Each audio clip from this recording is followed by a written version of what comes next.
friends, we're going to continue reading Leroy Ninker's Saddles Up. And today we'll look at chapter 8. But first, let's remind ourselves how chapter 7 ended. Now we remember there was a big storm, and Leroy and Maybelline, they're both kind of lost and both feeling scared.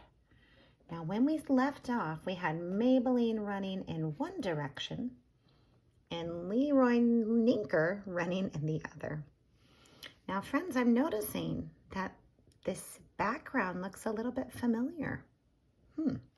Let's take a peek and see how the story continues. Chapter 8. Leroy stood in a patch of mud.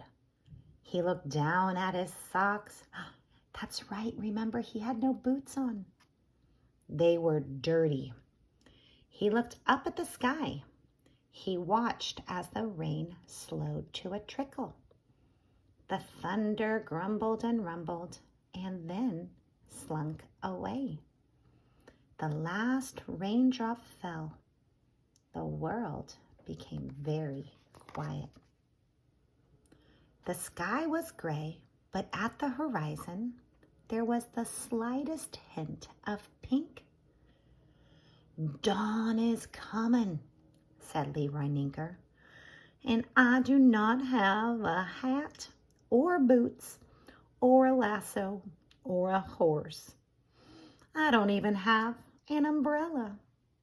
I have nothing at all." Leroy watched the sun slowly rise. The orange ball of it glowed brighter and brighter. He shook his head sadly. He looked down at his muddy socks again. And then, in the pink and hopeful light of dawn, Leroy noticed something in the dirt. He bent down and traced the shape that was imprinted in the mud. His heart thumped inside of him. "Yippee-I-oh," whispered Leroy Ninker to the hoof print. Kind of a clue. He looked past the first hoof prints and then saw there was a second one and then a third. "Maybelline!" shouted Leroy Ninker. He followed the hoof prints. He started to run. He may not have had a hat or a lasso or boots, but he was tracking a horse. His horse. Maybelline was out there somewhere, and a cowboy named Leroy Ninker would find her.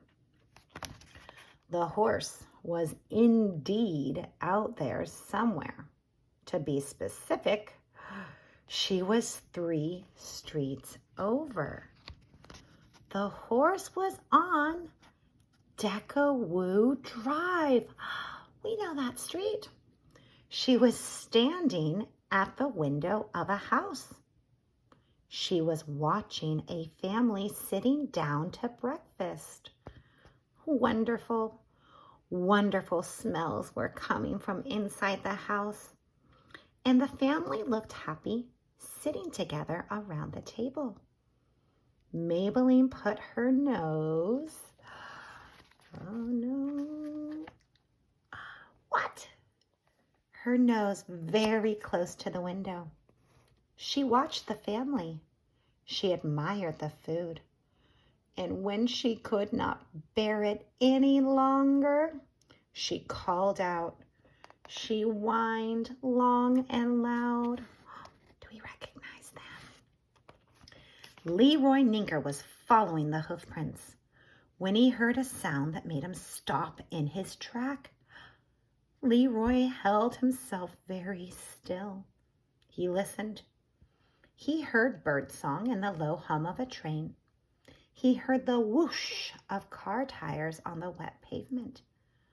And then he heard the beautiful, singular noise again. A whinny, a horse, his horse. Leroy ran in the direction of the sound.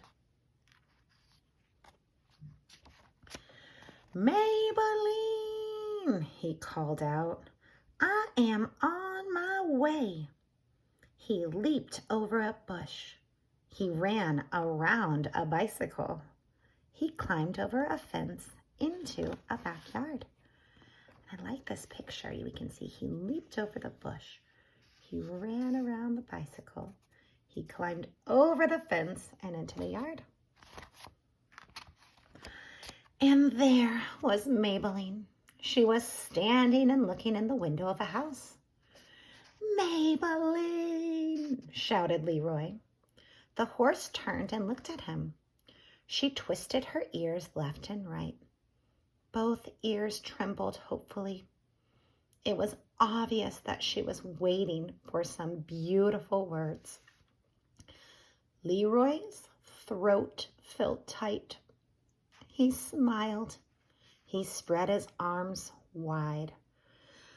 Horse of my heart, he called out. Most wondrous, most glorious of all horses. I have missed you so. Maybelline nickered.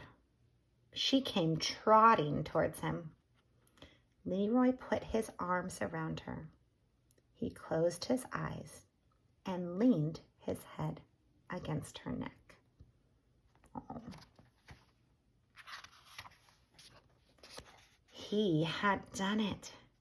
He had taken hold of fate with both hands and wrestled it to the ground. And he had done it without a lasso, without boots, without a hat. Oh, Maybelline, said Leroy Ninker, I have so many words I want to say to you. Leroy's eyes were still closed when he heard a voice say, Mister, is that your horse? We're going to stop there, but we'll read chapter 9 and maybe find out who could have said that to Leroy Ninker. I hope you're enjoying the story. We'll read chapter 9, chapter 9 next. Bye, friends.